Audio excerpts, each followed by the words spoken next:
We just become so used to seeing her in our everyday surround, especially when it's Black History Month or Women's History Month.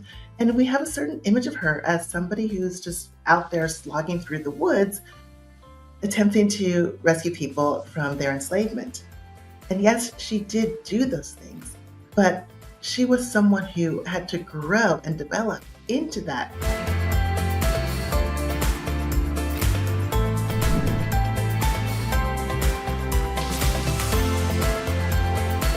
Hi, I'm Heather Marie Montilla, and you are watching PBS Books. Thank you for joining us.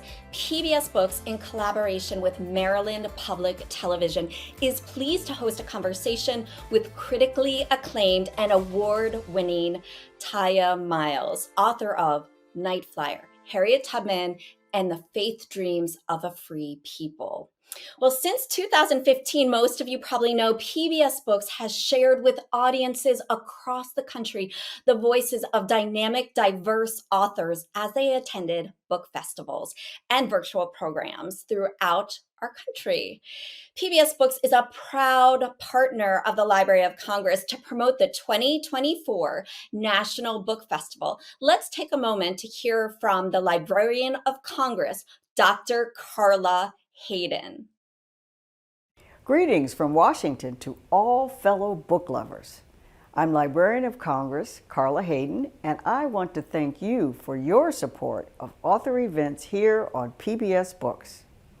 We hope you can join us on Saturday, August 24th at the Washington Convention Center for the 2024 National Book Festival.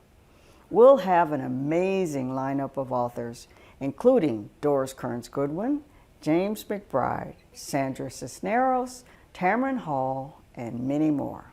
And if you can't make it to DC, you can watch the live stream or videos of the festival online. Hope you have a wonderful summer and happy reading. Thanks, Dr. Hayden. The 2024 Library of Congress National Book Festival will occur on Saturday, August 24th from 9 a.m. to 8 p.m. The festival is free and open to everyone, focusing on Books Build Us Up. If you live in Maryland or if you're in traveling distance from Washington, D.C., then don't miss it. It's a quick drive or train ride away. The complete schedule for the 2024 National Book Festival can be found at loc.gov/bookfest. But if you can't be there, you can stream it live. You can also curate your own experience from the comfort of your home. As many of you know, PBS Books has been hosting a series of 7 virtual conversations with 7 authors aside PBS stations across the country. They're also available on demand on PBS Books and at the National Book Festival website. Let's take a moment to hear from Maryland Public Television. Hello, I'm Travis Mitchell, Senior Vice President and Chief Content Officer for Maryland Public Television. We're so grateful to have the opportunity to introduce to you this incredible interview that PBS Books is doing with Tiya Miles, the author of Night Flyer, Harriet Tubman. A couple of years ago, MPT had the privilege of producing and presenting nationwide to the PBS audience Harriet Tubman, Visions of Freedom. And there's no greater American icon to learn more about than Miss Tubman, for all that she's done for our nation, for our region, and for our communities. So MPT is honored to be a part of the Library of Congress's National Book Festival. I learned how to read watching PBS, and my mother, who was a teacher and an educator, always made sure that our bookshelves were full of possibilities, narratives that expanded my horizon and helped me understand the world in context around me. So we are extremely proud to support this most important project, this most important initiative, and can't wait for you to receive nuggets of wisdom from Miss Miles as the author of Night Flyer, Harriet Tubman. Thank you. Well, today's conversation features Tiya Miles to discuss her work and her involvement in the festival. Let's welcome Tiya. Hi, Heather. Hey, everybody. Hi, we're so happy to have you here, Taya. And it's so great to have you back on this show. I'm so excited. I mean, you are here because we're discussing the National Book Festival, and I just first want to start with what does it mean to you to be included and invited to the National Book Festival this year? Well, it's incredibly exciting. I was really surprised to get the invitation, and I cannot wait to go to DC. Well, you've been super busy. You've been on PBS Books less than a year ago, just in December, and you were discussing your other book that came out, Wild Girls, and now you've written Night Flyer. Can you briefly share about this book and your inspiration?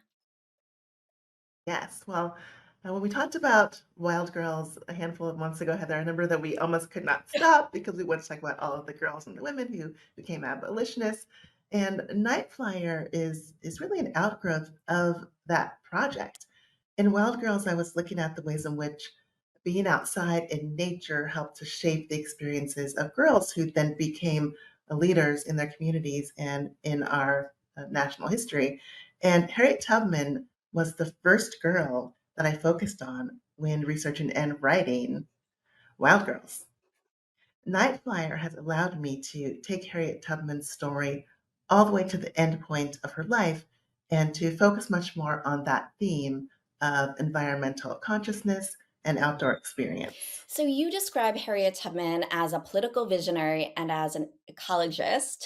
You also juxtaposition her as a doer, whereas Frederick Douglass is looked upon as a thinker.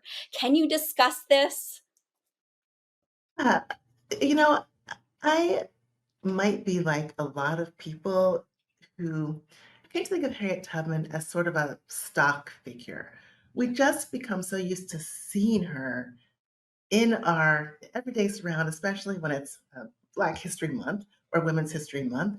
And we have a certain image of her as somebody who's just out there slogging through the woods, attempting to rescue people from their enslavement. And yes, she did do those things, but she was someone who had to grow and develop into that heroic figure. And she was someone who had many, many dimensions to her personality and to who she was. She was absolutely a doer, somebody who was quite active in the world, but all of that action was pushed forward by and energized by her very rich thought life and her very rich spiritual life. Throughout the book, you discuss Harriet's spirituality and her devotion to God. What does spiritual empowerment to Harriet Tubman mean? You know, when I started working on this book, my focus was on the environmental piece. I wanted to think further about Harriet Tubman as an environmentally conscious person, as somebody who was acting in her natural world, who was thinking about and assessing all the different elements of nature that surrounded her. And I revisited primary materials about her with those questions in mind. But you know what, Heather? I mean, as I did that and as I was looking for nature, what really stood out to me equally to the theme of nature, and actually even a bit more than the theme of nature, was Harriet Tubman's very deep spirituality. She had a rich faith life, and it started from when she was a small girl. She grew up in a family of enslaved Black Christians. Her parents were themselves quite devout, according to the sources that we have. And when Harriet Tubman was separated from her parents at a very young age, she prayed on her own. She would take herself away from the dining table of the people who were leasing her or renting her, her temporary enslavers. And she would go to a private place and just pray and beg God to be with her and beg God to reunite her with her mother. And so this spiritual um, sensibility was really the bedrock of Harriet Tubman's development and of her moral character and of her bravery and courage going forward. I love that, and learning about that event, which I first learned about in Wild Girls, but having it woven into this book too, and just learning more about Harriet's perspective was really amazing. So thank you. Um, Yes. I know you started talking a little bit about quilts, and I know, many people, I feel like it's almost common thought, right, with the Underground Railroad that their quilts were involved and there maybe were secret codes. Can you discuss the role of quilts in Harriet Tubman's life and her quest for freedom for herself and her people? And that's a big question, but maybe strands of things you can answer. Yeah, it's a big question, but I'm game, and I love the quilt question because, well, first of all, quilts are such an important and beautiful aspect of African American history and of women's history Yes. and material culture history, kind of writ large. I think so many of us connect with quilts and with their artistry and with the ways in which they can be both the works of art and comforting pieces that surround us in our lives at the same time. And you just made reference to this, Heather, and many people may remember that there has been a notion put forward in the past that people who were using the Underground Railroad during the period of slavery had symbols and signs that they would sew into quilts that contained secret messages about where to go, where a safe house was, and so on. This became a very popular notion, and it's one that I hear repeated often. It is maybe a bit of a romantic notion, the idea that there are secret ways to challenge slavery, secret ways for people to escape. But it turns out that historians have not been able to find corroborating evidence that would suggest that there was anything like a widespread secret quilt code that enslaved people or Underground Railroad activists were using. However, that doesn't mean that quilts were not important to the effort to get free. Quilts were incredibly important, but maybe in ways that are a bit more practical than the secret quilt code would suggest. One example comes from the incredible life of Harriet Tubman. It's clear when we look at the ways in which she managed to escape herself in 1849, and we'll come back to that in a moment, and the ways in which she helped other people to escape, that resources, real things and materials were essential to success. People who were attempting to escape had to have things. They had to have food. They had to have clothing. They had to find places to shelter. They had to have items that would keep them warm. And quilts were among those things that were very important. Harriet Tubman actually used a quilt to resource her own escape. She had made a quilt, which she had apparently pieced together herself and which was prized by her. And this tells us that Harriet Tubman was a quilter, which means Harriet Tubman was an artist. I think that's just wonderful to dwell on that for a moment. But when Harriet Tubman needed to really enlist the help of a white woman when she was on her own on that first journey of escape, she really kind of had to have something to trade. I mean, there really was a sense of I help you, you help me. It was almost like an economic exchange. And so Harriet Tubman offered this prized quilt to a white woman whose name we do not know along the way. And in exchange, the woman gave her information about a safe place that she could stay.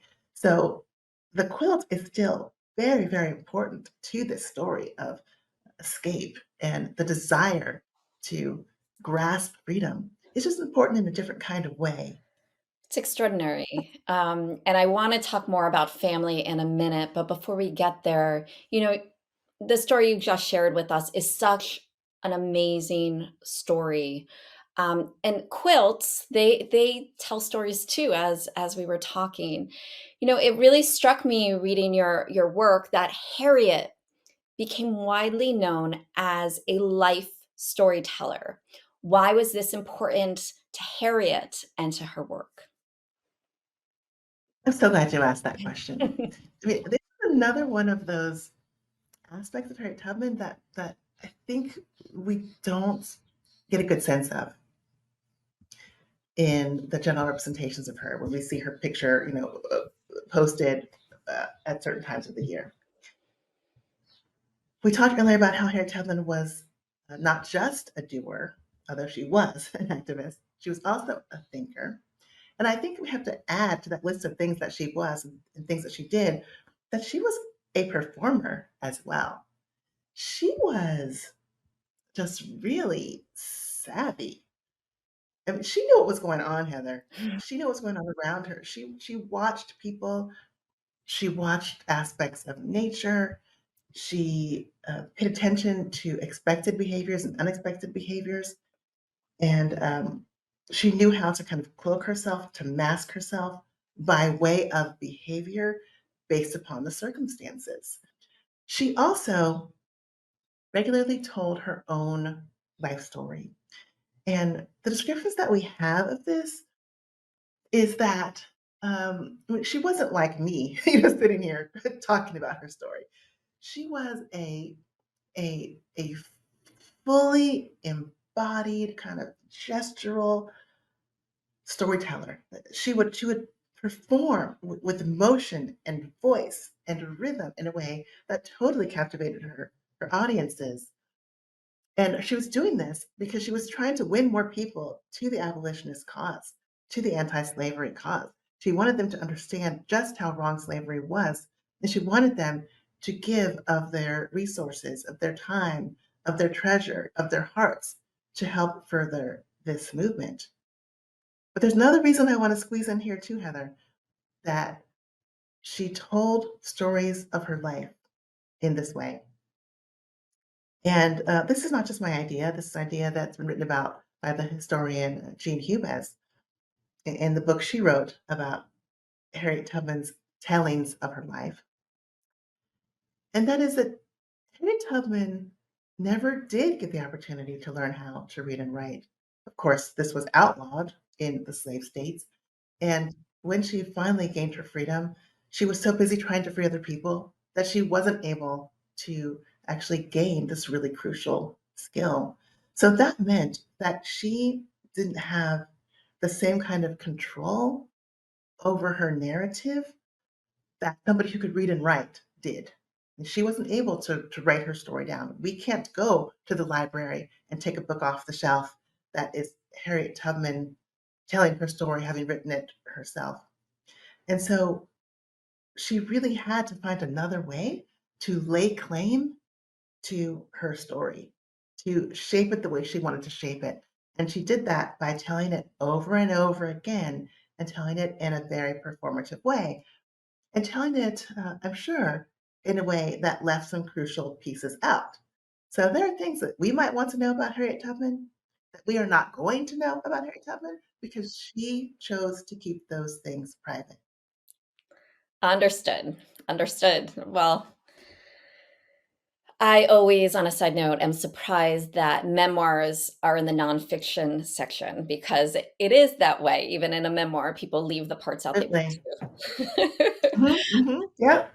um, Throughout your book, you assert that Harriet had this strong connection and devotion to her family. Now, some think that Harriet died alone in Auburn, New York, but you write about the continual importance and presence of Harriet's family and her found family in her passing. Can you discuss? Yes. So again, one of the things I think that we tend to do with Harriet Tubman is we freeze her in time and we think of her as this Underground Railroad hero who was always going back to the South and saving people. And yes, she did that. And yes, it's important. And yes, she's incredibly special for the bravery she exhibited and for the conviction that she had about freeing, as she called them, her people. But we have to keep in mind this period of time was actually only around a decade of Harriet Tubman's life. And she lived to be quite an elderly person. Much of her life was lived in the North. She moved to Auburn, New York, and she was able to get a hold of some land. She had a small farm. And on this land, she consciously created a community that included her extended family, including many of those that she had helped to free themselves from slavery. And that includes, by the way, those two brothers who at first turned back. She went back for them. She went back for them a few years later, and she rescued them during a Christmas holiday. So those brothers, their children, many other people that she had helped to free themselves. Once it was known that Harriet Tubman was living in Auburn, New York, there were others who were in need because they were poor or because they had disabilities um, or because they were single mothers with several children. And they gravitated toward her. They came to her and she welcomed them into her home. She welcomed them onto her land. She later on in life also married for a second time. She adopted a daughter.